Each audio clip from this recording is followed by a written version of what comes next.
क्या हाल है दोस्तों। स्वागत है आप सबका एक और एपिसोड में। तो warlock of the Magas world का चैप्टर 134 जिसका टाइटल है अपग्रेड।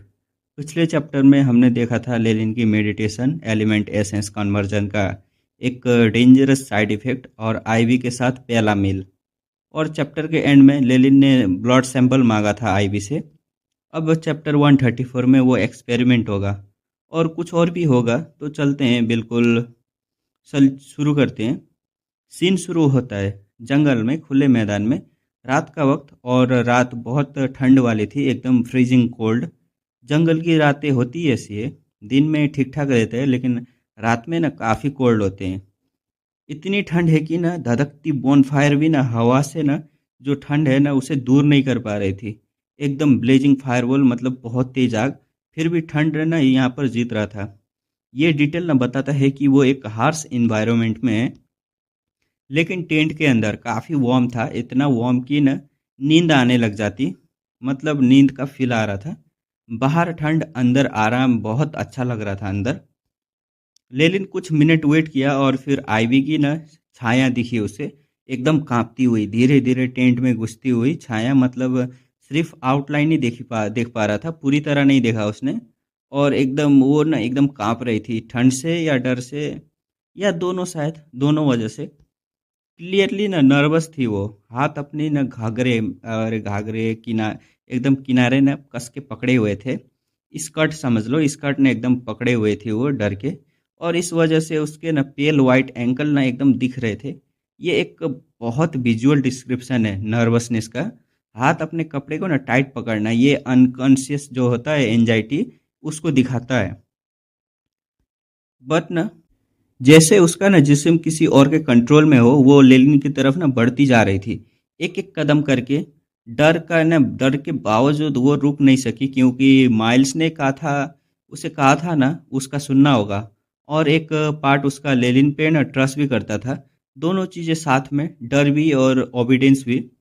लेनिन ने कहा, चिंता मत करो, सैंपल लेना बहुत इजी है, एकदम सिंपल है, और तुम्हें कोई नुकसान नहीं होगा। वो उसे ना एकदम पेसिफाई करने की कोशिश कर रहा था। पेसिफाई मतलब शांत करने की कोशिश कर रहा था। नोट करो, लेनिन ने ना एक्सप्लेन किया, ये उसकी प्रैक्टिकल साइड भी है। वो आईबी के ना एकदम कोऑपरेशन चाहता था, तो उसे डराना और उसे ना धमकाना ये सब नहीं कर सकता था वो। उसके कोऑपरेशन के अंदर ही करना चाहता था। फिर डायरेक्टली कह देता है, स्लीप ऊपर करो। पोलाइट लेकिन ना डायरेक्ट बोल देता है वो। लेनिन की बात सुन के आईवी एक पल के लिए ना हेजिटेट की, रुक गई। एकदम नेचुरल रिएक्शन था। फिर उसने स्लीव ऊपर की और उसके जेड वाइट आर्म दिखे। जेड वाइट आर्म, ये एक पोएटिक ना डिस्क्रिप्शन है। जेड एक लाइट ग्रीन वाइट स्टोन होता है, मतलब बहुत फेयर, ऑलमोस्ट ट्रांसपेरेंट स्किन, बहुत डेलिकेटेड इमेज है। लेनिन ने कहा, थोड़ा दर्द होगा लेकिन डरो मत, वो ऑनेस्ट है, हॉट लिटिल बोला। और झूठा ना, वो कुछ नहीं करता। बिल्कुल दर्द नहीं होगा ऐसा नहीं कहा था उसने, थोड़ा दर्द होगा कहा था। लेली ने पीछे से एक बड़ी नीडल जैसी चीज़ निकाली और धीरे धीरे बोला, बच्ची को न कंफर्ट करने के लिए। ह्यूज नीडल ना उसके न उधर अंदर घुस जाती है। बड़ी नीडल के ना आईवी और ना ज़्यादा कांपने लगी उसे देखकर, बड़ी नीडल देखकर। यह तो ऑब्वियस ही था कि कोई बच्ची ना बड़ी नीडल देखे तो और डरने लगते हैं।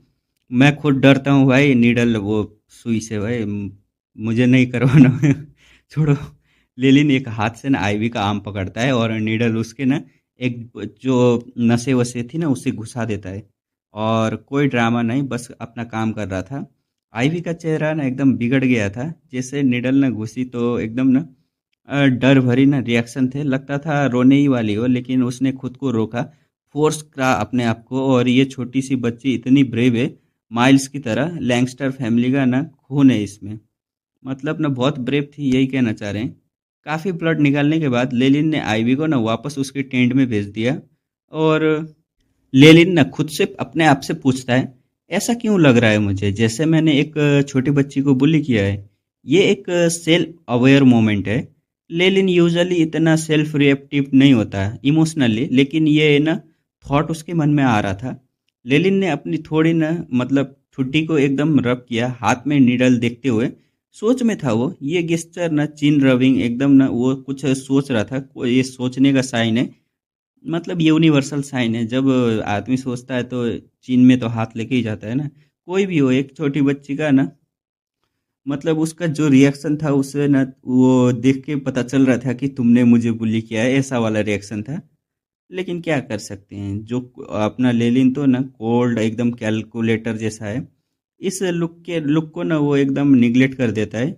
ये उसकी ह्यूमैनिटी छोड़ो यार, वो निगलेक्ट ही कर देता है।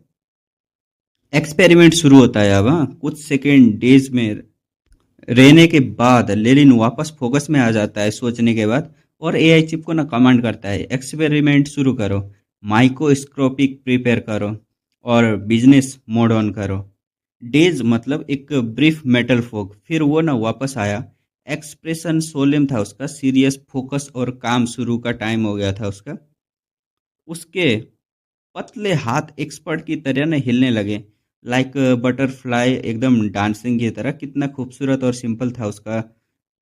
तेजी से न ग्रेसफुल्ली लाइटली, जैसे न बटरफ्लाई फूलों के बीच में न डांस करती है। लेलिन का स्किल लेवल न शो हो रहा था यहाँ पर। वो एक मास्टर एक्सपेरिमेंटर था इसके लिए।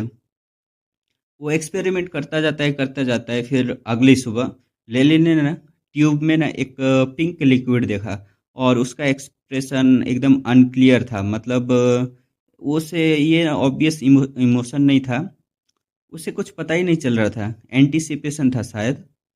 लेलिन ने एआई चिप को ना स्कैन करने का कहा। उसकी आंखें में ना ब्लू लाइट ना एकदम जगमगा रही थी, और टेस्ट ट्यूब पे पड़ी ये स्कैन प्रोसेस अब फैमिलियर हो गई थी। बार बार एआई चिप का ना रिजल्ट आता है यहाँ पर, blood line in a drop of blood. मतलब उसका ना खून में ना एक एंशियंट क्रिएचर का ब्लड लाइन ट्रेस मिला है। नाम है पाला night hawk. Unable to purify further, मतलब और प्यूरिफाई करना ना पॉसिबल ही नहीं है। तो आईबी में एक एंशियंट ब्लड लाइन है, लेकिन कितना, सिर्फ एक ट्रेस जैसा। और वो भी ना इतना इतना कम प्यूरिफाई हो सकता है कि ये क्रिएचर का ना जो ब्लड लाइन है ना वो अपने आप में ना इंसर्ट नहीं कर सकता लेलिन। और एक और बात, लेलिन का ब्लड लाइन ना सरपेंट का है, और आईवी का जो ब्लड लाइन है ना वो एंशियंट तो है लेकिन बर्ड का है। एआई चिप का फीडबैक खत्म होता है यहीं पर, और लेलिन का चेहरा ना थोड़ा डार्क हो जाता है। डिसअपॉइंटमेंट था, एक्सेप्टेड रिजल्ट नहीं आया था उसको शायद। मतलब बड़का तो क्या करेगा वो, ब्लड लाइन असेसमेंट तो ख़त्म हो गया था। हाँ, और आईवी में ना एंशियंट ब्लड लाइन तो था, लेकिन ये सैड है कि ना पाला नाइट हॉक ब्लड लाइन का इनहेरिटेंस आईवी पे ही ख़त्म हो जाता है। वो लास्ट कैरियर है, और उसके बाद ये ब्लड लाइन एग्जिस्ट ही नहीं करेगा। मतलब वो लास्ट है भाई, सर्वाइवर। अभी तक तो यही पता चला है। ट्रेसेस ऑलरेडी ना मैक्सिमम तक ना थिन हो चुकी थी, मतलब जो थी ना उसके खून एकदम पतली पतली, सिर्फ थोड़ा सा ऑरा एक्सट्रैक्ट हो सकता था। और वो भी ना ज़्यादा काम नहीं आ सकता था, जेनरेशन पे जेनरेशन की ना, मतलब गिरती ब्लड लाइन की वजह से बाद में इतना ही बचा था। मतलब उसके दिमाग में ना एक बात और आती है, मतलब पूरा खून निकाल देना। वो ये भी सोच रहा था, इवन अगर आईवी का पूरा खून निकाला जाए, ये बार बार थोड़ा थोड़ा निकालने से ना, तो भी ना उसका जो एंशियंट ब्लड लाइन में है ना, वो एक एक ड्रॉप भी ना प्यूरिफाई नहीं हो सकता। इतना कम डेंसिटी है और लेलिन ने कैलकुलेट किया कि आईवी को ना हार्म करना लिटरली ना एकदम पॉइंटलेस है, कोई बेनिफिट नहीं मिलेगा उसको। लेलिन का रिएक्शन ना, लेलिन को कोई खास डिसअपॉइंटमेंट तो नहीं हुआ। वो अपसेट नहीं है, क्योंकि आगे बताता है वो खुद ही। वो बोलता है हर एक्सपेरिमेंट सक्सेसफुल नहीं होता है। ये वो जानता था, ये एकदम रियलिस्टिक ना एक्सपेक्टेशन था उसका। लेकिन अगर ट्राई ही ना करो तो सक्सेस का कोई चांस ही नहीं है। और ट्राई तो करना चाहिए, फेल हो सकते हैं वो, लेकिन ट्राई ही नहीं किया तो पक्का फेल हो गए ना तुम लोग। ये एक ना यूनिवर्सल विस्डम है, तुम्हारे लिए भी, मेरे लिए भी, सबके लिए। एकदम सही बोला है इसने। ये लेसन उनसे उसने अपनी प्रीवियस लाइफ में सीखा था। ये एक रिमाइंडर है कि लेलिन एक रीइंकारनेटेड पर्सन है। पिछली जिंदगी की मेमोरीज और विजडम उसके पास है, मॉडर्न वर्ल्ड की प्रैक्टिकल सोच है उसके पास। लेकिन फिर लेलिन का दिमाग में एक आइडिया आता है। ये ब्लड लाइन जो एंशियंट क्रिएचर का ऑरा कैरी करता है, और सीक्रेट प्लान से जो ब्रोकन मैजिक आर्टिफैक्ट पीसेस मिले हैं, ये दोनों मिलके फॉलन स्टार पेंडेंट की जो मॉडिफिकेशन है ना, उसमें काम आ सकती है। फेल्ड एक्सपेरिमेंट सडनली एक स्टेपिंग स्टोन बन गया किसी और चीज के लिए। एक आइडिया, एक नोशन लेनिन के दिमाग में उभरा, क्रिएटिव प्रॉब्लम सॉल्विंग। एक चीज काम नहीं आई सीधा तो दूसरे तरीके से यूज कर सकते हैं। फॉलन स्टार पेंडेंट क्या है? वो तो एक लो ग्रेड मैजिक आर्टिफैक्ट है ना। लेनिन के एक्लोइटी डेज में उसने ना उसके लिए बहुत यूजफुल था। लेकिन अब लेनिन के लिए ना इसका वैल्यू बहुत कम हो चुका था।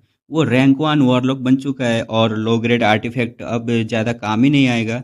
एआई चिप को पहले से ही फॉलन स्टार पेंडेंट अपग्रेड करने की पॉसिबिलिटी रिसर्च करने का काम दिया हुआ था। और बॉर्न सम फ्रूट मतलब अब कुछ ना रिजल्ट आया है। प्लानिंग पहले से ही चल रही थी लेकिन अभी रिजल्ट आया। लेकिन वॉरलॉक है, अगर ब्लड लाइन पावर भी ना ऐड की अपग्रेड में, अपना लिलिन तो वॉरलॉक है ना, और उसका ब्लड लाइन वो जो उसमें ऐड करेगा तो और भी ना बेटर रिजल्ट मिल सकता है। वॉरलॉक का एडवांटेज ब्लड लाइन यूज कर सकता है और मैजिक आर्टिफैक्ट में भी डाल सकता है। लेलिन ने ए चिप को ना न्यू सब टास्क असाइन किया। आईवी की ब्लड लाइन को फॉलन स्टार पेंडेंट में ऐड करने की पॉसिबिलिटी कैलकुलेट करो। एआई चिप ने कंफर्म किया मिस्टर जो मिशन है ना वो इस्टेब्लिश हो गया है। फॉलन स्टार पेंडेंट अपग्रेड के फोल्डर के अंडर सब फोल्डर में ना क्लासीफाई हो गया है। ये एक एआई चिप का ऑर्गेनाइजर जो ऑर्गेनाइज था ना सिस्टम बहुत ना इम्प्रेसिव है। फोल्डर के अंदर भी सब फोल्डर बिल्कुल मॉडर्न प्रोजेक्ट मैनेजमेंट सॉफ्टवेयर जैसा। भले ही एंशियंट ब्लड लाइन प्यूरिफाई नहीं हुआ लेकिन फॉलन स्टार पेंडेंट अपग्रेड के लिए एक इंग्रेडिएंट मिल गया था, glass half full perfect ship. इसलिए लेलिन को न लगा उसने एक बड़ा फायदा कमाया और मूड भी अच्छा हो गया उसका। फेल्ड एक्सपेरिमेंट लेकिन एक नेट पॉजिटिव आउटकम, एकदम स्मार्ट ना रिफ्रेमिंग हो गया था। अगली सुबह उसने आईवी को न ब्रेकफास्ट में एकदम ग्रीट किया। इसने ग्रीट किया जो वो अक्सर नहीं करता। अच्छा, मतलब बहुत कम करता था। लेलिन का मूड गुड था तो आईवी को भी ना गुड मॉर्निंग बोल दिया। इतनी सिंपल चीज़ लेकिन लेलिन के लिए अनयूजुअल। इस वजह से छोटी आईवी कंफ्यूज हो गई, आउट ऑफ सॉर्ट मतलब अनकंफर्टेबल हो गई, ऑफ बैलेंस, क्योंकि लेलिन नॉर्मली इतना एकदम वार्म नहीं था। तो अचानक ग्रीटिंग मिलना एकदम सस्पिशियस लगा उसे। ये सीन देख के लेलिन अंदर ही अंदर हंसता है एकदम। बाहर से कुछ नहीं दिखाया, अंदर ही अंदर एकदम हंस रहा था। आईवी की कंफ्यूजन इंटरटेनिंग लगी उसे। ब्रेकफास्ट के बाद लेलिन आईवी को लेकर जर्नी कंटिन्यू करता है। एक टाउन में रुक के ना वो उसने ना एक हॉर्स कैरेज खरीदता है और आईवी की तकलीफ ख़त्म करने के लिए, जो अभी तक ना पैदल चल रही थी ना, उसके तकलीफ ख़त्म करने के लिए खरीदा था। काफ़ी डिस्टेंस पैदल चलने और एक छोटी बच्ची के लिए बहुत मुश्किल होता है ना, तो खरीद लिया। लेकिन ऑथर सीधा क्लैरिफाई करता है ये काइंडनेस से नहीं था, लेलिन ने अपनी मर्जी से एक्सप्लेन किया होगा अंदर ही अंदर। एक पल के लिए तो मुझे भी लगा कि हाँ इसकी परवाह करने लगा है शायद, लेकिन नहीं भाई। रीजन ये था, आईवी रोज ब्लड देती थी, लेलिन पोषण भी दे रहा था, पोषण रिप्लेनिश करने के लिए। लेकिन फिर भी आईवी का जो मेंटल स्टेट था ना वो ठीक नहीं था। चेहरा अब भी पेल डेड पीपल, मरे हुए लोगों जैसा। और अगर एसिड खराब हो जाए तो काम कैसे चलेगा? इसलिए कैरिज ली एकदम प्रैक्टिकल डिसीजन। देखा किस लिए लिया था? एकदम हरामी है। कैरेज खरीदने के बाद लेलिन की जिंदगी और भी ना आराम से चल रही थी। आराम से बिना जल्दी के वो लोग ना दिन में ना ट्रैवल करते, रात में एकदम पाला नाइट हॉक ब्लड लाइन से एसेंस एक्सट्रैक्ट करना और फॉलन स्टार पेंडेंट को अपग्रेड करना, एफिशिएंट एकदम। और शेड्यूल दिन का ना टाइम ट्रैवल और रात का टाइम ना रिसर्च। कोई जो टाइम है ना उसे वेस्ट ही नहीं करने का। लेलिन ने एक पहाड़ की तरफ ना पॉइंट किया। डाउन पीक हमारी स्पीड के हिसाब से कल तक ग्रेट कैनियन मार्गरेट पहुंच जाएंगे। डाउन पीक एक लैंडमार्क पहाड़ है जिसका पीक न एकदम बादलों में है, ऑलमोस्ट न बादलों को छूता है। लेलिन ने आईवी को जो पीछे न बैठी थी ये बात बताई, पीक बादलों में, मैजेस्टिक पहाड़। आईवी ने कोई जवाब ही नहीं दिया, चुप एकदम चुपचाप थी। उसने अपने घुटने पकड़ लिए और न खामोशी में न वो लैंडमार्क देखने लगी। एक defensive closed of body language, मतलब वो कुछ सोच रही थी अपने आप में ही। उसकी ना आंखें झुकी हुई थी। पता नहीं था कि ये फ्यूचर के डर से था या कंफ्यूजन से। दोनों पॉसिबिलिटी हो सकती है। कल ग्रेट कानियन मार्गरेट पहुंच के ना मैरियंस के पास अगर लेलिन उसे ना वहां छोड़ता है तो क्या होगा, यही सब उसे डर सताए जा रहा था। क्या होगी उसकी जिंदगी। लेलिन के दिमाग में ना सारे इंग्रेडिएंट गैदर हो गए। आज रात फॉलन स्टार पेंडेंट अपग्रेड करूंगा, टाइमिंग परफेक्ट है, कल डेस्टिनेशन, आज रात का काम खत्म करना होगा। और ये भी रिवील हुआ कि लेलिन ने ना डेलिबरेटली जर्नी का फेस ना कंट्रोल किया था ताकि ग्रेट कैनियन मार्गारेट पहुंचने से पहले इवन ब्लड एकदम इनफ ब्लड ना मिल सके। सब कुछ प्लान था, उसकी स्पीड कंट्रोल, रुक के ना खाना खाना, कैंप लगाना, सब आईवी से ब्लड लाइन जो ब्लड है ना वो निकालने के एकदम शेड्यूल के अराउंड था। एकदम कोल्ड कैलकुलेशन था। वो देखा कितना आरामी है साला। आधी रात, चारों तरफ अंधेरा और शांति, और बीच बीच में ना कीड़े की आवाज़ भी आ रही थी और भेड़ियों के हाउल की आवाज़ भी आ रही थी। ये टिपिकल वाइल्डनेस नाइट साउंड जैसा था। एक मूड सेट हो रहा था, पीसफुल लेकिन एकदम वाइल्ड साउंड था वहाँ पर। आई भी हॉर्स कैरेज के ना बगल वाले टेंट में ना गहरी नींद में थी। अगर लेकिन गहरे नींद में भी ना उसकी आंखों की पलकें ना कंटिन्यूसली कांप रही थी, जैसे कोई बुरा सपना देख रही हो। पुअर आईवी जागी हुई भी ना परेशान और सोई हुई भी परेशान। आईवी को इस हाल में देख के लेलिन ने राहत की सांस ली और हॉर्स कैरेज में ना वापस आ गया। एकदम रिलीफ की सांस, क्योंकि वो सो रही है, मतलब वो इंटरफेयर नहीं करेगी इस टाइम में। अब ना जो है वो एक्सपेरिमेंट वो शुरू हो चुका था।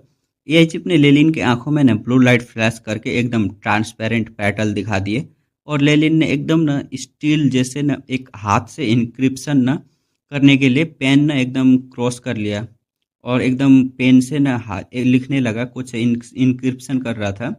उसके हाथ ना कांप भी नहीं रहे थे, एकदम परफेक्ट था। इतनी मेहनत की, लेलिन के माथे से ना पसीने के बूंदें भी टपकने लगी थी। फिर दूसरा पेन लिया जिसमें न ग्रुप्स थे, उसमें सिल्वरी ब्लैक लिक्विड डाला और वो लिक्विड सारी कार्विंग में न भर दिया और फिर एक्टिवेट एंशिएंट ब्रेरियन लैंग्वेज में दो वर्ड बोले और क्रॉस से ग्रे और सिल्वर रे निकलती रहे थे। सब कुछ ब्लेंड होता है और जब न ग्रेज रेज गायब होती है, फॉलन स्टार पेंडेंट पूरी तरह बदल जाता है। सेम क्रॉस शेप लेकिन बल्कियर और डार्क रेड कलर और पूरी सरफेस पे ना डिटेल्ड रूइन इंक्रिप्शन थी। ए चिप का रिजल्ट आता है, फिजिकल डिफेंस 13 से 24 हो गई है और मैजिकल डिफेंस 15 से 25, ऑलमोस्ट डबल हो गई है। लेलिन बहुत खुश था, ये प्रैक्टिकली एक एक्स्ट्रा इनेट स्पेल की बराबर का था। मैजिक आर्टिफैक्ट ना लेलिन ने ना बुक ऑफ जाइंट पर सरपेंट्स जो था उससे याद किया। साउथ कोस्ट में एक्लोइटी बिगिनर ग्रेड आर्टिफैक्ट यूज़ करते हैं। रैंक 1 मैगोस मिडल ग्रेड और सिर्फ रैंक 2 मैगोस ही हाई ग्रेड में आर्टिफैक्ट जो है वहाँ तक पहुँच सकते हैं। अब fallen star pendant middle grade बन चुका है, लेलिन के लिए परफेक्ट और एकदम सुइटेबल था।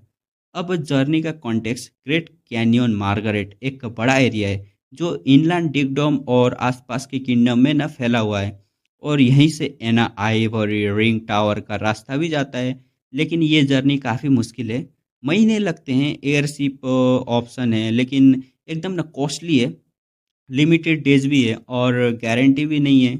और लेलिन वांटेड क्रिमिनल है एफबीएस बॉर्न फॉरेस्ट एकेडमी का, तो पैदल ही जाना पड़ेगा उसको।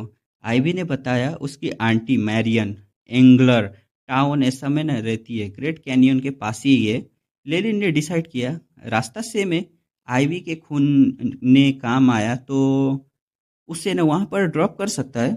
लेकिन जब लेलिन ने ना ये बोला मैरियन के पास छोड़ने जाऊंगा, आईवी ने पूछा क्या मैं आपके साथ आ सकती हूँ।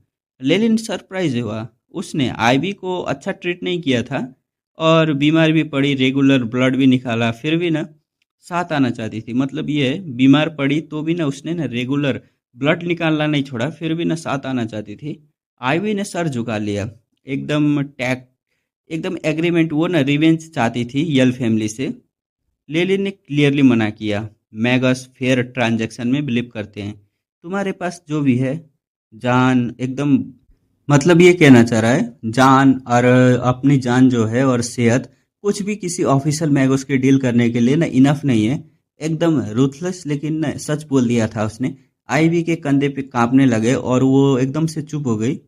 टाउन पहुंचने के बाद ये जगह ना वेird थी, कोई नॉर्मल इंसान नहीं था, सिर्फ मैगोस टाइप लोग ही थे। और डार्क एकदम ग्लूमी बिल्डिंग थी, और हवा में ना एक सदी हुई एकदम ना गंदी बू आ रही थी। लेलिन समझ गया ये जगह ना वांटेड क्रिमिनल और डेस्परेट मैगोस का ना अड्डा है। आईवी एकदम आईवी के लिए ना ये अच्छी जगह नहीं थी। मैरियन की दुकान मिलती है, एक डिलेपिटेड 2 मंजिला इमारत थी, ग्रोसरी स्टोर की तरह कन्वर्ट, लेकिन बियरली चल रही थी। अंदर आए तो एक मोटी मिडल एज औरत निकली, एकदम ग्रेसी एप्रोन और थिक मेकअप लगाया हुआ था। लेवल 3 एक्लोइटी थी, बहुत एकदम मोटी थी यार। लेलिन ने आईवी को न एकदम सामने किया। बोलता है अपना लेलिन, जोन की बेटी है, पहचानती हो? मैरियन ने एक आए यार, वो क्या बोलते हैं, नकली आंसू यार, नकली आंसू निकाले लैंगस्टर फैमिली के लिए। लेकिन जब पता चला कि आईवी को रखना पड़ेगा, चेहरा एकदम एम्बेरेस्ड हो गया। लेलिन समझ गया अगर वो साथ ना होता तो आईवी को ना दूर ही भगा देती, वो पहले ही भगा देती। मैरियन ने लॉर्ड की मर्जी है तो ठीक है ये कहकर ना अगली स्माइल के साथ हाँ कह दिया। मतलब वो रखना नहीं चाहती, फिर भी ना अपने लेलिन पावरफुल है ना, लॉर्ड मतलब लॉर्ड समझ जाओ, रैंक 1 मैगोस बन चुका है, तो हाँ कर दिया उसने, मजबूरी में किया यार। आईवी को ना मैरियन के पास छोड़ने के बाद लेलिन कैरेज में एकदम चलाता हुआ ना एकदम स्ट्रीट में ना एमलेसली घूम रहा है। एमलेसली मतलब कोई फिक्स डायरेक्शन नहीं है। अभी उसके दिमाग में ना कुछ सोच चल रहा है। लेलिन आईवी के बारे में सोच रहा था, और उसने उसे आईवी की इमेज याद आई, एक लिटिल पपी, एक छोटा सा कुत्ता जैसा, एकदम छोड़ दिया गया हो। ये कंपैरिजन बहुत इमोशनल है और इंटरेस्टिंग भी, क्योंकि लेलिन ने खुद ये कंपैरिजन सोचा है। मतलब अंदर से कुछ फील हुआ है उसे, लेकिन फिर वो खुद को न एकदम हंसता है और बोलता है, अरे छोड़ो जाने दो, फील तो कर रहा था, फिर वो अपने आप को दबा देता है एकदम से। लेनिन अपने जो डिसीजन है ना उसे जस्टिफाई करता है। मैगस हमेशा वॉलेंटरी ट्रांजैक्शन में ना बिलीव करते हैं, मतलब फेयर ट्रांजैक्शन, मतलब कोई फोर्स नहीं, कोई ऑब्लिगेशन नहीं, डील एकदम इक्वल होनी चाहिए दोनों साइड से। लेलिन की कैलकुलेशन, आईवी ने ब्लड दिया, लेलिन ने उसे जर्नी पे साथ रखा, डेस्टिनेशन तक पहुंचा दिया और ट्रांजैक्शन कंप्लीट, और सारे टर्म्स भी कंप्लीट हो गए। और ऊपर से मैरियन को एकदम फोर्स करके आईवी को रहने का अरेंजमेंट भी करा दिया।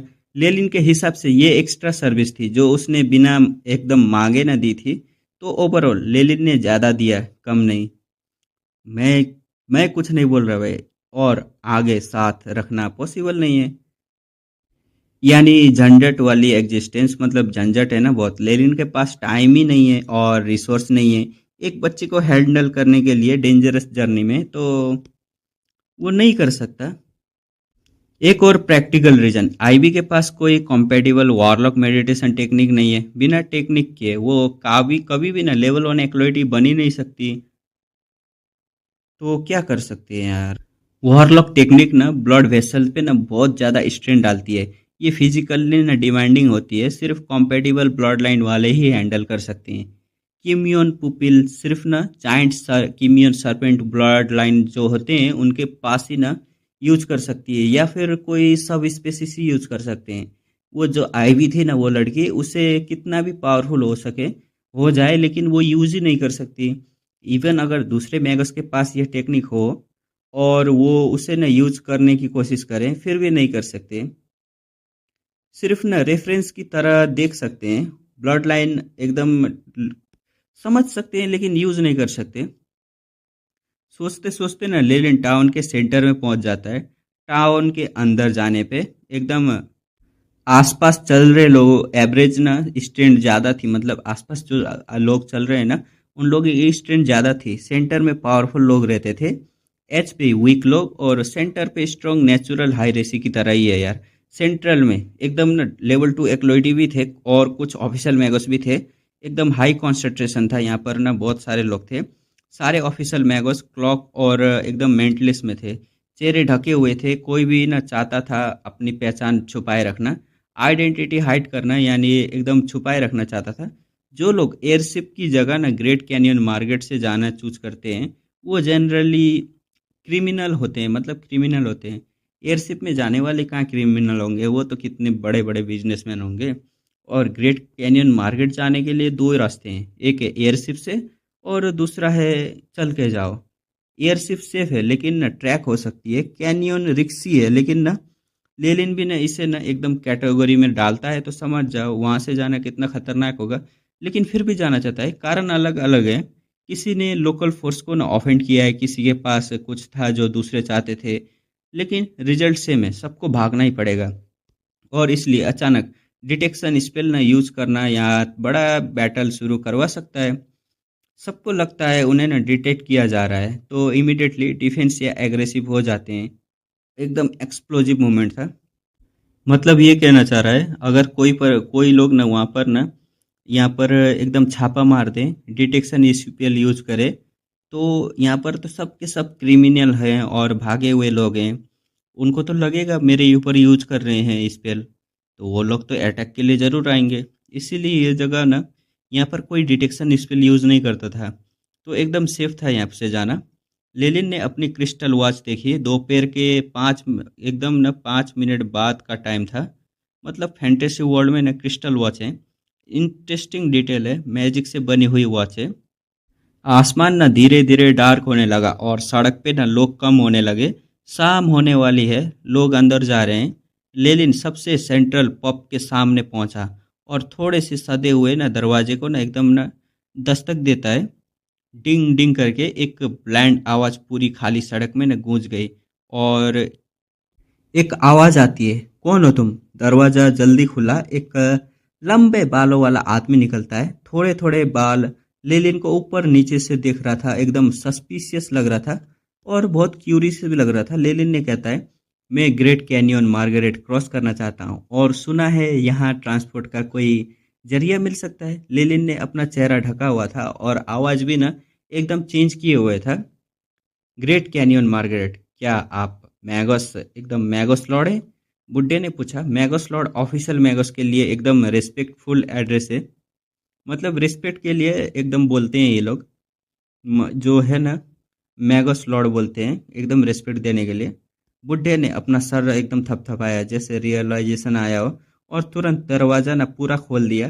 ग्रीटिंग सर, आप सही जगह आए हैं। ब्रोकन एक्स पब ही एक ऐसी जगह है जहाँ लुपिन वुल्फ मिलते हैं। वो लेलिन की ना पावर एकदम सेंस कर रहा था, ऑफिशियल मैगोस की पावर सेंस कर लिया था, तो इमिडिएटली एकदम रिस्पेक्टफुल हो गया था। ये बुड्ढा सिर्फ एक्लोइट ही था लेकिन एक्सपीरियंस था उसको। जो वर्ल्ड है ना, उन्हें दुनिया देखने का एक्सपीरियंस था। उसने काफ़ी दुनिया देखी थी, सिचुएशन एकदम रीड करना जानता था वो, और अपने आप को प्रोटेक्ट करना भी ना जानता था। ये सर्वाइवल के लिए बहुत अच्छा स्किल है। लेलिन ने सर हिलाया और अंदर चला गया। लेलिन पहले से रिसर्च करके आया था, ग्रेट कैनियन मार्गरेट हमेशा टेरिफाइंग सैंड स्टॉर्म से न घिरा रहता है और क्रॉस करने में महीने लगते हैं। और भी ना डेंजर हैं, डेंजरस स्वाइम्स, जहरीले कीड़े, इतनी मुश्किल है ना यहाँ से पार करना। घोड़े भी काम नहीं आते, नॉर्मल ट्रांसपोर्ट एकदम यूजलेस है वहाँ जाने के लिए। और सबसे डेंजरस स्पॉट पे तो मैगस भी मारे जाते हैं। मैगस जिनके पास मैजिकल पावर होती है वो भी नहीं बच पाते। इसकी एकदम ना खतरनाक, एकदम समझो कितना लेवल का खतरनाक होगा। इसलिए ग्रुप एकदम ना बनाना ना और सीटेड लूफिन वुल्फ पे ना सवार होना, यानी एक रास्ता है ग्रेट मार्गरेट कैनियन क्रॉस करने का। कोई शॉर्टकट नहीं, एकदम तुमको चल के जाना पड़ेगा। पब बहुत बहुत ना शांत थी, ये पब जो है ना वो बहुत शांत थी। इतना क्वाइट कि ना थोड़ा थोड़ा सा आवाज करो तो भी ना सुनाई देता था, फील होता था। साइलेंस ना बहुत ज़्यादा थी यहाँ पर और ज़्यादा अनकंफर्टेबल होती है। और यहाँ पर ना कोई नॉइज करे ना तो अनकंफर्टेबल हो जाते हैं। एकदम मध्यम रोशनी में, और रूम के ना साथ लॉन्ग चेयर और सोफा भी थे। प्राइवेट सीटिंग, ताकि लोग एक दूसरे को ना ज़्यादा पास ना हो। प्राइवेसी इंपॉर्टेंट है यहाँ के लोगों के लिए। छोटे क्यूबल्स, 3 दीवारें, सिर्फ बार की जो तरफ ना खुलने वाला, जैसे दीवार में ना एक अंदर ना धंसा हुआ स्पेस हो। कोजी लेकिन एकदम आइसोलेटेड था। हॉल में काफ़ी मैगस ग्रुप में ना एकदम बैठे हुए थे, अलग अलग रंग के ड्रिंक पीते हुए, कलरफुल ड्रिंक्स थे। मैजिकल पोशन जैसी एकदम ना फैंटेसी वर्ल्ड की यूनिक डिटेल है। समझ जाओ। लेलिन ने स्मेल किया, अल्कोहल कंटेंट बहुत कम था। टेस्ट के लिए था, नशे चढ़ाने के लिए नहीं। समझदार एकदम। मैगस नशा नहीं करेंगे। अपनी सेंस हमेशा ना शार्प रखनी होती है उन लोगों को। Mostly level 3 एक्लोइटी। कुछ ऑफिशियल मैगस भी ना मिक्स्ड क्राउड, लेकिन सब पावरफुल थे यहाँ पर। मतलब ये है कि कुछ लेवल 3 एक्लोइटी भी थे, लेकिन ज़्यादातर ना ऑफिशियल मैगस ही थे। मिक्स लोग थे यहाँ पर। लेलिन हॉर्स एकदम न शिप के न काउंटर के सामने न बैठा है, एक ब्लैक वेस्टर्न सूट में। बारटेंडर को दिखता है वो हॉर्स काउंटर। क्लासिक बार डिजाइन था, वेस्टर्न सूट और एकदम स्लाइटली आउटफिट था, और प्लेस फील एकदम इंटरेस्टिंग फील दे रहा था। और वो बारटेंडर बोलता है, सर आइस माउंटेन ब्यूटी लेंगे? बहुत सारे मैगोस को ये पसंद है। बारटेंडर ने मुस्कुरा कर पूछा। एकदम कॉन्फिडेंट सेल्समैन था। और लेलिन बोलता है, एक कप दो, कितने का है? लेलिन की टोन न लेजी थी, एकदम रिलैक्स। वो यहाँ इंफॉर्मेशन के लिए आया है, लेकिन न ड्रिंक एकदम सेकेंडरी है। बोलता है बारटेंडर, 3 मैजिकल क्रिस्टल। और 3 मैजिक क्रिस्टल, बारटेंडर ने कहते ही, बहुत महंगा, नॉर्मल एक्लोइटी अफोर्ड नहीं कर सकते। और मैजिक क्रिस्टल मैगस वर्ल्ड की करेंसी है, और 3 क्रिस्टल एक ड्रिंक के लिए एकदम लग्जरी प्राइस था। और यहाँ सिर्फ ना मैगस करेंसी चलती है, नॉर्मल दुनिया के पैसे नहीं। और लेलिन ने कैजुअली ना एक मिडल ग्रेड मैजिक एकदम क्रिस्टल बारटेंडर को ना उछाल के दे दिया, जैसे कोई बात ही नहीं हो उसके लिए। इतने पैसे खर्च करना उसके लिए ना एकदम आराम से हो। एक कप ही, वो बोलता है अपना लेनिन, एक कप ही चाहिए, और सीटेड लुफिन वुल एम्प्लॉय करना है। मतलब सीटेड वो जो लुपिन वुल्फ है ना, उनको लेना है। जो भी इंफॉर्मेशन चाहिए वो मुझे बता दो, और बाकी पैसा तुम्हारा। लेलिन ने क्लियरली बता दिया था। उसने ना जो है सीटेड लुपिन वुल्फ, उसके बारे में पूछा था। और ड्रिंक और इन्फॉर्मेशन दोनों चाहिए, और टिप भी कंफर्म कर दी थी उसने। ये वो जो टिप दिया था, स्मार्ट नेगोशिएशन था। बारटेंडर ने भी एक लफ्ज कहने, कुछ भी नहीं कहा उसने, क्रिस्टल ले लिया एकदम से और हाथ तेजी से चलाने लगा। सिल्वर मिक्सर हाथ में, हवा में एकदम चमकदार आर्क्स बनाते हुए एक्सपर्ट बारटेंडिंग परफॉर्मिंग दे रहा था एकदम। बारटेंडर ने इंफॉर्मेशन देते हुए कहता है, ग्रेट कैनियन मार्गरेट जाना चाहते हो? सैंड स्ट्रॉम तो रुक गई है, मतलब कुछ होगा सैंड स्ट्रॉम। लेकिन सुना है कैरी वल्चर का एक झुंड अकेले कुछ लोगों को मार रहा है, रास्ते रोके खड़ा है। ग्रुप में जाओगे? बारटेंडर वेल इन्फॉर्म है और जेन्युइनली हेल्पफुल भी लग रहा है। ये यहाँ ना फिर उसका ना बिजनेस फ़ायदा है ग्रुप में लोग भेजने से। लेलिन जो है ना वो कैरी वल्चर ये नाम सुन के ना थोड़े भावें सिकुड़ जाते हैं उसकी। ये नाम सुन के ना एकदम कंसर्न हो जाता है, और बोलता है, कैरी वल्चर मैगस वर्ल्ड का एक मिस्टिकल क्रिएचर, और मैच्योर स्टेट में लेवल 3 एक्लोइटी के बराबर डेंजरस होता है। और king carry vulture rank 1 Magas के बराबर होता है, ऑफिशियल मैगस लेवल का क्रिएचर।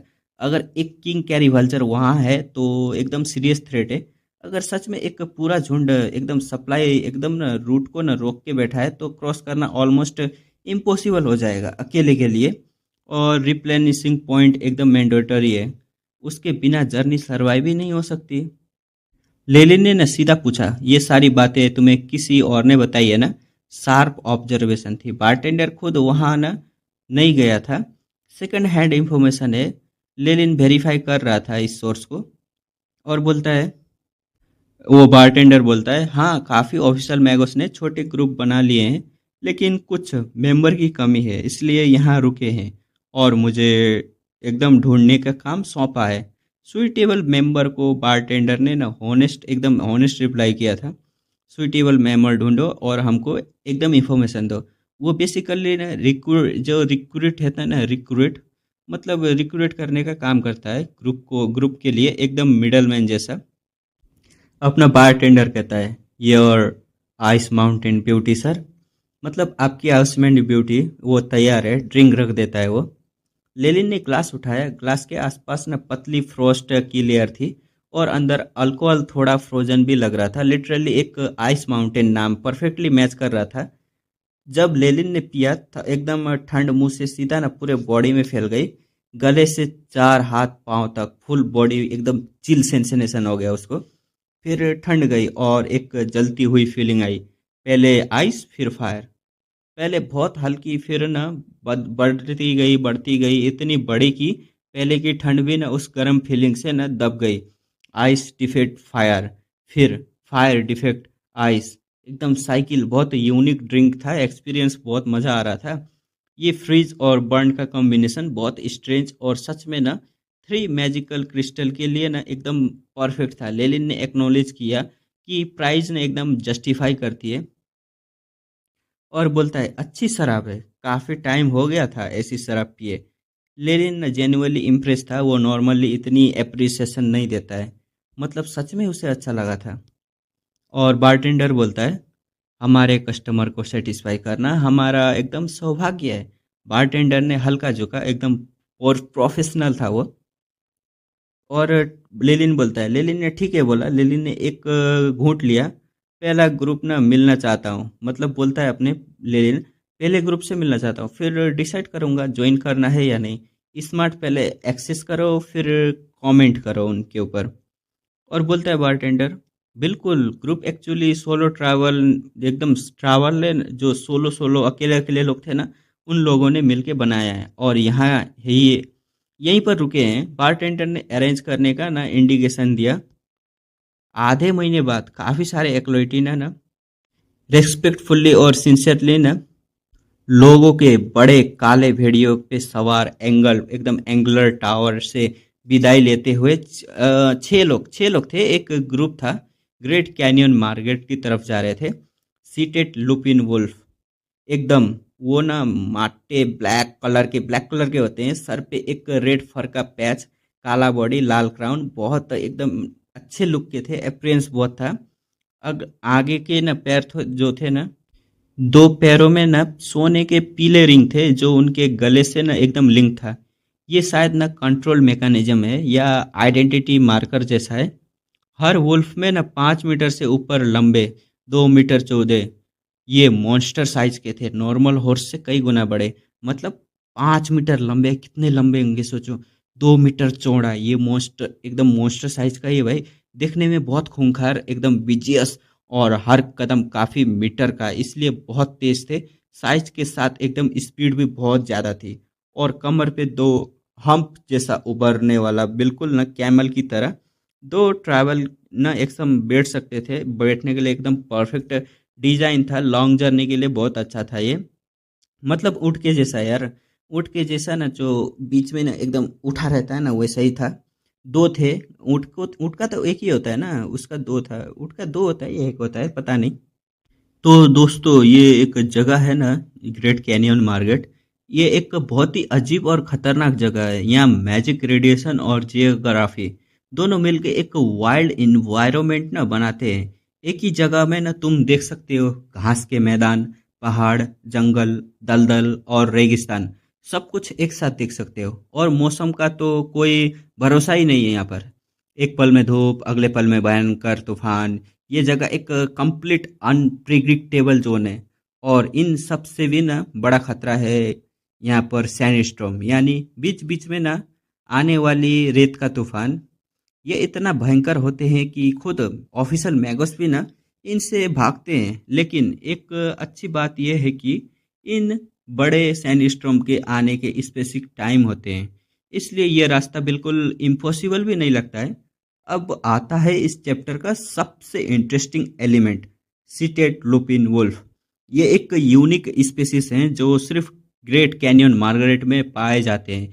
ये ओरिजिनली माउंटेन वुल्फ थे, साधारण पहाड़ी भेड़िए, लेकिन मैजिक रेडिएशन की वजह से हजारों सालों में ये इवॉल्व हो गए हैं। अब ये वुल्फ पूरी तरह से इस खतरनाक जगह के माहौल के हिसाब से ना ढल चुके हैं। ये ग्रैंड कैनियन के हर एकदम ना जगह पे हर मौसम में ना सरवाइव कर सकते हैं। दोनों तरफ के मैजिशियन ने इन वुल्फ को ना पकड़ा और टेम किया और ट्रांसफॉर्मेशन, जो ट्रांसफॉर्म है ना, उनके लिए यूज करने लगे। अब ये उनका सबसे ज़रूरी ट्रैवल टूल बन गया था। तो लेलिन और उसकी पार्टी इस सीटेड लुपिन वुल्फ पर न सवार होकर सफ़र कर रही है। ये वुल्फ बहुत ताकतवर हैं। इनके साफ दांत और पंजे ज़्यादातर जंगली जानवरों से न निपटने के लिए एकदम न आसान चीज़ है।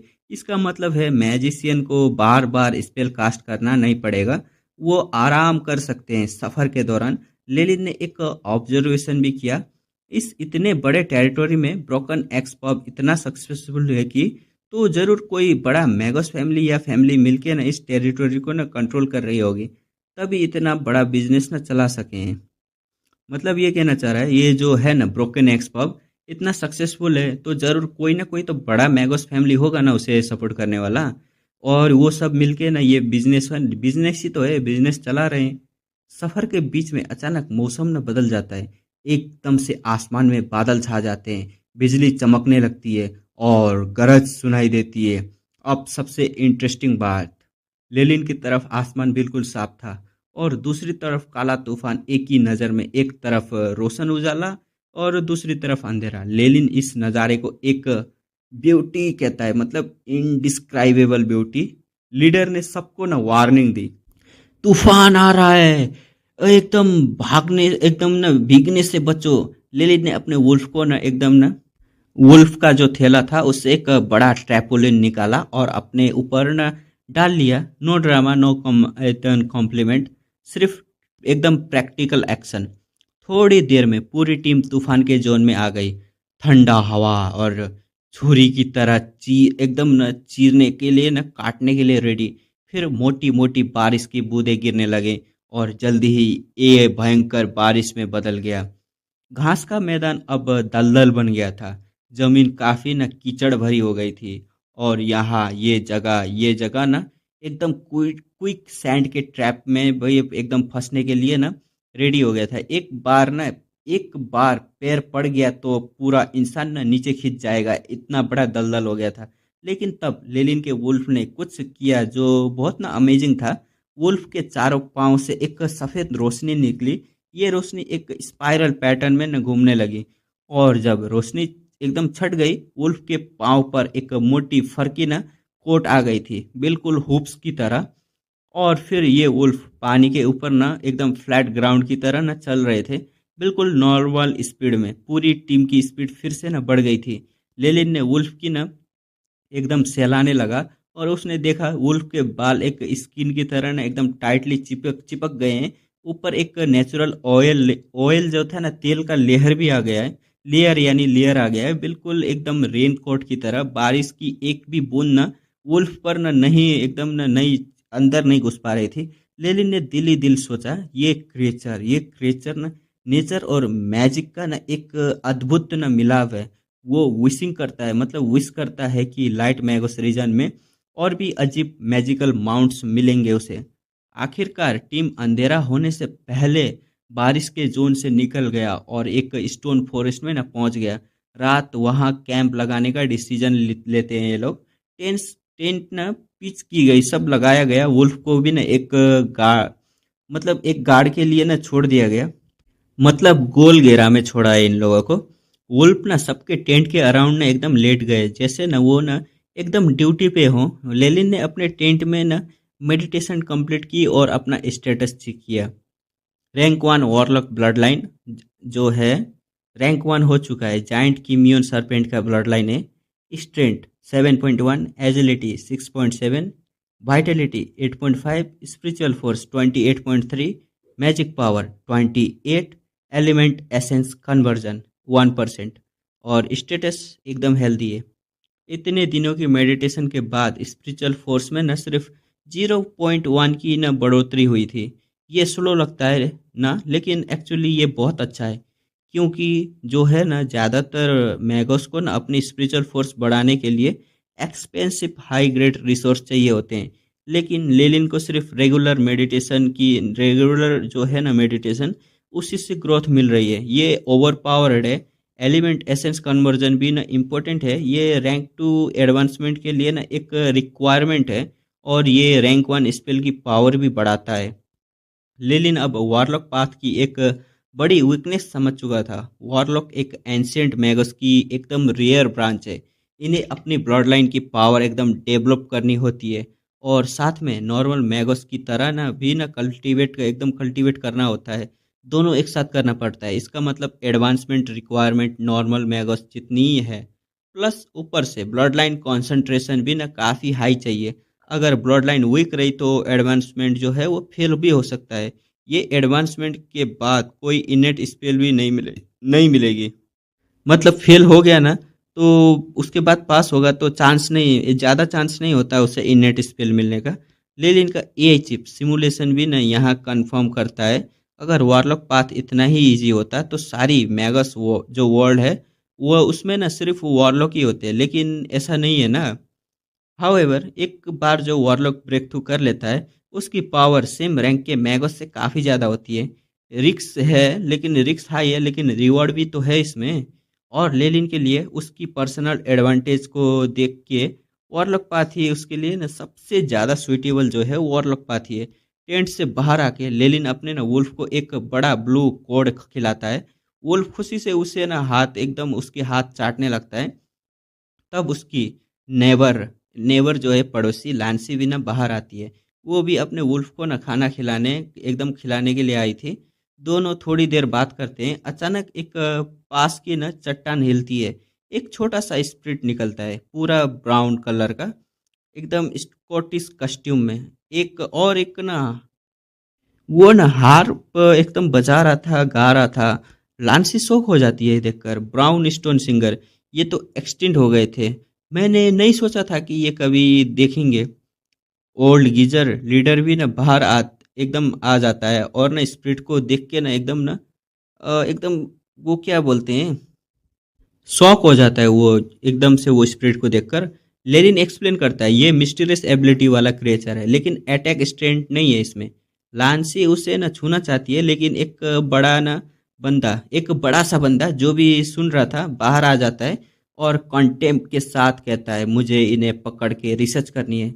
लांसी रोकती है उसे, लेकिन जो वो नहीं सुनता उसकी हाथ पर स्टोन स्किन आ जाती है। वो स्प्रिट को ना पकड़ने की कोशिश करता है। स्प्रिट एक पल के लिए ना ब्लैंक स्टेयर करता है, मतलब फिर वो ना रोता हुआ ना मड येलो लाइट डॉट्स में कन्वर्ट हो जाता है और हाथ में गायब हो जाता है एकदम से। बंदा हैरान रह जाता है, वो जो था वो बोलता है ये क्या हुआ। वो मोटा जो था ओल्ड गीजर एक्सप्लेन करता है brown stone singer naturally earth energy से बने होते हैं। जो मैगस की एलिमेंट एसेंशन कन्वर्जन 80% से कम है वो इन्हें छू भी नहीं सकते, और ये बहुत डरपोक होते हैं। अब डर के ये शायद कभी वापस नहीं आएगा। लेलिन जो है वो बंदे को ना एक पीटी नज़र से देखता है और फिर बॉम्ब उसमें ना एकदम आग में ना घी डालने का काम करता है। वो बोलता है अपना लेलिन सुनो, लेजेंड कहते हैं, अपने लेजेंड जो है वो कहते हैं जो भी ब्राउन स्टन सिंगर को छू लिया, चाहे मर्द हो या औरत, समझ जाओ वो प्रेग्नेंट हो जाता है। पूरा कैंप एकदम एकदम पिन ड्रॉप साइलेंस, पूरा साइलेंट छा जाता है। अरे आदमी कैसे यार प्रेग्नेंट होगा। वो मोटा सांड पहले तो हंसता है आर यू किडिंग मी बोल के, लेकिन उसी वक्त उसकी ना चीख निकल गई। पूरे कैंप के सामने उसके पेट धीरे धीरे फूलने लगा, बिल्कुल एक बल्ब की तरह। अब ये ब्राउन स्टोन सिंगर का एकदम क्या बोले यार, बच्चे का माँ बनने वाला है, ऐसा ही कुछ ना। और बाकी सबके चेहरों पर ना एकदम मुस्कुराहटें थी, लेकिन ना दोस्तों मैजिशियन के लिए ना ये कोई बड़ी बात नहीं थी। एबॉर्शन या सर्जरी एक मैजिशियन के लिए एक छोटी सी ऑपरेशन है, एक अकेला मैजिशियन भी कर सकता है। तो ब्राउन स्टोन सिंगर का इफेक्ट नॉर्मल इंसानों के लिए तो सच में टेरिफाइंग है, लेकिन मैजिशियन के लिए ये बस एक प्रैक्टिकल जोक था। अगला दिन आया, बंदा ठीक हो गया था, लेकिन उसका चेहरा थोड़ा ऑफ लग रहा था। ऑफ क्यों नहीं होगा भाई, अभी तो प्रेग्नेंट होकर निकला है। सफ़र फिर से शुरू हुआ। लेलिन एकदम सीटेड लूफिन वुल्फ पर सवार था और आसपास का मंजर देख रहा था, मतलब ज़मीन देख रहा था। धीरे धीरे जंगल एकदम बदल रहा था। ऐश ग्रे यानी राख जैसे ग्रे रंग की रॉकी फॉरेस्ट शुरू हो गई थी। लेलिन सोच रहा था ग्रेट ग्रैंड कैन्यन मार्गरेट की वजह से यहाँ बहुत सारी एक्जोटिक क्रिएचर की पैराडाइज बन गई है। जो स्पीसीज एक्सटिंक्ट हो गए हैं यहाँ मिल जाते हैं, उनके भी यहाँ ना निशान मिलते हैं। और देखो ब्राउन स्टोन सिंगर जो एक्सटिंक्ट एकदम एक्सटिंक्ट माना जाता है वो भी यहाँ पर मिल गया। धीरे धीरे रॉकी फॉरेस्ट और छोटी होती जाती है, फिर सिर्फ टूट फूट के छोटे छोटे पत्थर रह जाते हैं, एक बैरन लैंड जैसा। लीडर ओल्ड गीजर ने अनाउंस किया, ये है लाइमस्टोन वेस्टलैंड, हम स्टैंडर्ड रूट पर आ गए हैं। अगले 10 दिन या उससे ज़्यादा हम मतलब अगले 10 दिन या ज़्यादा सेफ रहेंगे। सेफ मतलब सेफ रहेंगे, ये जगह सुरक्षित है। लेकिन उसके बाद आएगा गोल्डन डेजर्ट, जहाँ कैरी वल्चर का झुंड रहता है। सब अपनी एनर्जी बचा के रखो, आने वाली लड़ाई के लिए तैयार रहो। लेलिन ने अपना एआई चिप को एक्टिवेट किया और मैप देखा, अपना मैप दिखता है। एक सिंपल मैप प्रोजेक्शन सिर्फ उसकी आंखों के सामने आती है। मैप पर ग्रैंड कैनियन मार्गरेट का डेंजर जोन क्लियरली मार्क किया गया था। बीच में एक ट्विस्टेड ग्रीन लाइन थी, ये था सेफ रूट, एक साइड से ना दूसरी साइड जाने का। और इस ग्रीन लाइन के बीच में एक जगह थी जो रेड फॉन्ट में ना क्लियरली मार्क की गई थी, ये था कैरी वल्चर का गैदरिंग प्लेस। रूट के ना दोनों तरफ और भी ना जोन थे। स्कारलेट रेड में ये ना वो जगहें थी जिन्हें ना एकदम ट्रैवर्स की, मतलब उन वो जगह को ना एकदम खोजा ही नहीं गया है, मतलब डिकोड ही नहीं किया गया है, कोई ऑप्शन ही नहीं है वहाँ से जाने का। अगर लेलिन और उसकी team great canyon Margaret safely cross करना चाहते हैं तो उन्हें उन कैरी वल्चर को ना हटाना ही पड़ेगा जो उनका रास्ता रोके हैं। लेलिन ने लाइमस्टोन वेस्टलैंड को मैप पर ना एकदम ढूंढा, एक बड़ा एश ग्रे रीजन, साथ में लिखा था एक्सट्रीमली लो लेवल को रिक्स है यहाँ पर, कोई भी हाई एनर्जी लाइफ फॉर्म कभी नहीं देखी गई है इस जगह पर। ये रूट हजारों मैजिशियन ने एक्सप्लोर करके निकाला था, ये सबसे कम रिस्क वाला रास्ता था पूरे कैनियन को क्रॉस करने का। जैसे ही टीम लाइमस्टोन वेस्टलैंड में ना दाखिल होती है, लेलिन ने फील किया कि वुल्फ की मसल्स और फर थोड़ी लूज हो गई है, जैसे वुल्फ ने एक रिलैक्स्ड स्टेट में ना इंटर किया। लेलिन ने एकदम ध्यान दिया, यहाँ हवा में ना एनर्जी कंस्ट्रक्शन बहुत कम थी, जैसे हवा में कोई एकदम ना लीकेज हो और एनर्जी वेपर बन के ना उड़ रही हो। उसने एक एक्सपेरिमेंट किया, उन्होंने फिंगर स्नैप किए, पाम पर एक छोटी सी फ्लेम बन गई। नॉर्मल जगह पर यह फ्लेम काफ़ी ब्राइट जलती, काफ़ी ज़्यादा पावरफुल, लेकिन यहाँ वो हवाओं में ना कांपती रही, जैसे अभी ना बुझ जाएगी। लेली ने एआई चिप से कैलकुलेट करवाया। एआई चिप ने ना आउटपुट दिया flame power 0.4238 degree. Normal condition में ये 1 डिग्री या ज़्यादा होती, मतलब एनर्जी कंस्ट्रक्शन इतनी कम थी कि स्पेल की पावर ऑलमोस्ट हाफ से भी न कम रह गई थी।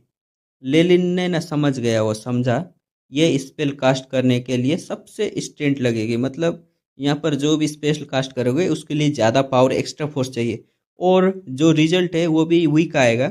अगर कोई लिविंग विंग बहुत ज़्यादा टाइम इसके अंदर रहे तो म्यूटेशन भी हो सकता है, इसलिए जो मैजिक जानते हैं वो इस रीजन से न नफरत करते हैं। लेलिन ने बुक ऑफ जाइंट सर्पेंट की एक बात याद की, उसमें लिखा था कि इस तरह की जगहें लाइमस्टोन डेजर्ट जैसी, जो हाईली रैंक्ड मैगोस के बीच में न वो युद्ध की वजह से बनती है, मतलब जो फाइट होती है उसकी वजह से बनती है।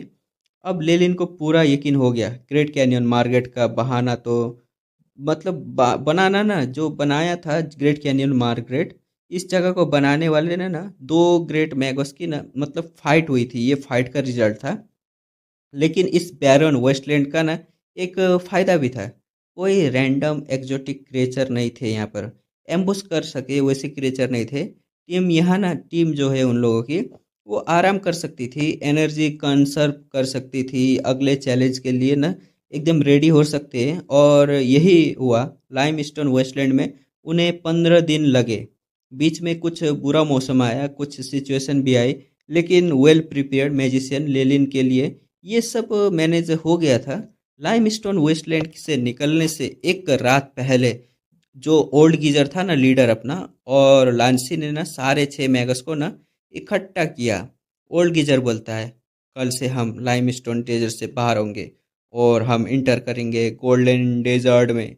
फ्लेम की रोशनी में ओल्ड गीजर का चेहरे पर ना मतलब अनसर्टेनिटी दिखाई देती थी, लेकिन आंखों में एक डिफरेंट चमक भी थी। उसने बोला, गोल्डन डेजर्ट के सेंटर में हमारे तीसरे सप्लाई स्पॉट है, वो अब कैरी वल्चर से एकदम ऑक्यूपाई कर लिया है। इसी के लिए हमें टीम बनाई थी, मतलब टीम बनाया था हमने, अब फाइनल डिसीजन का वक्त आ गया है। मतलब ये लोग ना एक मिशन में गए हैं, कैरी वल्चर को मारने का मिशन में। तो बुड्ढा आगे बोलते हुए बोलता है, क्या हम वल्चर किंग को मार डालें जैसे पहले प्लान था, या सिर्फ उन्हें वहां से हटा दें? बड़ा बंदा जो वॉम स्टोन सिंगर वाली एम्बेरसमेंट से ना अभी अभी ना रिकवर हुआ था, उसने सबसे पहले आवाज उठाई और बोलता है, और क्या, जाहिर है, मारो उसे। वल्चर किंग, उसके मटेरियल की कीमत 10,000 मैजिक क्रिस्टल है, और दोनों तरफ के कैनियन के पब ओनर भी एक्स्ट्रा रिवार्ड देंगे, इसे बेटर हो सकता है। अच्छी बात है। दोस्तों, यहाँ एक बैकग्राउंड एक्सप्लेन करते हैं। जब ये टीम ब्रोकन एक्स पब में थी, तब बारटेंडर ने इन्हें एक मिशन दिया था। मिशन था, कैरी वल्चर की को मारो, जितना मतलब जित जितना मार सकते हो उतना मारो। हो सके तो कैरी वल्चर किंग को भी मारो, जिंदा मत जाने देना उसे। रिवार्ड था, वल्चर किंग के सारे मटेरियल टीम को मिलेंगे, और ऊपर से दोनों तरफ के पब एकदम जेनरस मैजिक क्रिस्टल भी देंगे उन लोगों को। क्यों? क्योंकि कैरी वल्चर की वजह से कैनियन के बीच ट्रांसपोर्ट जो है बहुत डिस्टर्ब हो रहा था। कैनियन के लोगों की पेशेंस अब ख़त्म हो रही थी। और एक और इम्पोर्टेंट रीज़न, कैरी वल्चर बहुत वेंजफुल होते हैं। अगर वल्चर किंग जिंदा रहा तो वो अपनी पूरी स्पीसीज इकट्ठा करके हर विजिबल मैगस को ना शिकार कर सकता है। तो वल्चर किंग को मारना ज़रूरी भी था, और प्रोटी जो फायदेमंद भी है। पब में ही ना ये टीम एक शॉर्ट डिसीजन के बाद प्लान पर ने एग्री कर गए थे। ओल्ड गीजर ने आज की मीटिंग सिर्फ एक फाइनल कंफर्मेशन के लिए ही रखी थी। मतलब पहले ही सेट हो चुका है इसको मारना है, लेकिन ये जो अभी मीटिंग रखा गया है ना, ये फाइनल कंफर्मेशन के लिए है। सब ने एग्री किया, लेलिन ने भी क्वाइटली हाँ कर दी। जब भी रीजनेबल अपॉर्चुनिटी मिले, मैजिक क्रिस्टल कमाओ, मिस मत करना इस चीज़ को। उसका मानना यही है। ओल्ड गीजर जो था वो खुश हो गया। उसके चेहरे के रिंकल्स सब इकट्ठा हो गए, बिल्कुल एकदम खुश हो गया था वो। लेलिन ने ऑब्जर्व किया, ओल्ड गीजर का ये रिएक्शन थोड़ा ओवर द टॉप लग रहा था। जरूर वल्चर किंग में कोई स्पेसिफिक मटेरियल होगा जो ओल्ड गीजर को ना चाहिए, तभी वो इतना इन्वेस्ट कर रहा है इन सब चीज़ों में। अब ओल्ड गीजर ने टास्क ना सबको एकदम सुनाना शुरू किया। कैरी वल्चर फ्लाई कर सकते हैं, इसलिए ये बैटल काफ़ी ना ट्रिकी होगी। जो मैगस रैंक 1 फ्लाइंग मैजिक जानते हैं, उन्हें अटैकर और इंटरसेप्टर को ही रोल मिलेंगे, मतलब अटैकर के रोल मिलेंगे। लेलिन चुप रहा, उसने अपनी एबिलिटीज नहीं बताई। रिजल्ट ये था कि उसे मतलब असिस्टिंग जो अटैकर की ना रोल मिलती है। फेयर इनफ था ये अरेंजमेंट, जितना कम उतना रिवॉर्ड। मतलब ये प्रिंसिपल फॉलो किया था उसने। फेयर इनफ मतलब जितना कम हो उतना, मतलब जितना काम कम हो ना, मतलब जितना काम हो उतना प्रिंसिपल था उसका, उतना रिवॉर्ड। हर मैजिशियन को उसकी कैपेबिलिटी के हिसाब से ना काम दिया गया था। एक डिटेल प्लान था, लेकिन ऑब्वियसली जो फ्लाइंग अटैकर थे उन्हें स्पॉइल ऑफ वार चूज करने का ना प्रिविलेज ज़्यादा था। मतलब उन लोगों को ज़्यादा रिसोर्स मिलेंगे। ओल्ड गीजर ने अपनी जो मैजिक थी ना, उसे एकदम दिखाया। उसकी पीठ पर दो एकदम पेल ग्रीन विंग्स उग गए। वो आसमान में ना उड़ गया। लेनिन ने एकदम फील किया कि हवा के न करंट्स और पार्टिकल एकदम फ्लक्चुएट हो रहे हैं। मतलब old geyser wind element energy particle में भी ना स्पेशलिस्ट था। एआई चिप ने इमीडिएटली स्कैन किया, टारगेट विंड एलिमेंट कंफर्म, और एलिमेंट एसेंस कन्वर्जन 15 से 20% के बीच में। ये एक इम्पोर्टेंट फीचर था एआई चिप का। जब कोई ना मेगा सडनली एनर्जी बस्ट करे, एआई चिप उस एनर्जी को ना एनालाइज करके रफ स्टेट निकाल सकता था। मतलब हमको भी अभी पता चला, ये चिप जो है ना, वो अगर कोई एनिमी या कोई दोस्त आगे ना, वो एकदम से एनर्जी अपना ना एकदम रिलीज करे, बस्ट करे, तो ए चिप ना उसको एनालाइज कर सकता है। लेकिन जो हाइड करते हैं ना रैंक 1 के, उसको नहीं कर सकता। ये समझ लो। लेकिन एक्यूरेट डाटा के लिए टारगेट की प्रोटेक्टिव फोर्स फील्ड है ना, उसे ब्रेक करना ही पड़ेगा। लेलिन ने सोचा, ये मैं कभी नहीं करूँगा जब तक ज़रूरत ना हो। क्यों? क्योंकि ना रैंक 1 मैगस की फोर्स फील्ड ब्रेक करना मतलब ब्रेक नहीं करेगा, वो ये कह रहा है। इसका मतलब है जैसे उसके ना कपड़े उतारने की कोशिश करना हो। वो मैगस तो एक्सट्रीमली हेट्रेड फील करेगा। दुश्मन बनाना लेलिन को ना पसंद नहीं था। लेकिन एक आइडिया था उसके दिमाग में, अगर एआई चिप अपग्रेड हो जाए तो शायद मैं बिना किसी को नोटिस दिए फोर्स फील्ड ब्रेक कर सकता हूँ। तब किसी को पता भी नहीं चलेगा। मतलब हो सकता है आगे जाकर ये किसी का फोर्स फील्ड ना एकदम से टुकड़ों में तोड़ दे और उसे पता भी ना चले एआई चिप की मदद से। एक इंटरेस्टिंग बात भी मेंशन की गई है इस चैप्टर में। रैंक वन मैगोस में फ्लाइंग एबिलिटी बहुत ही ज़्यादा रेयर है।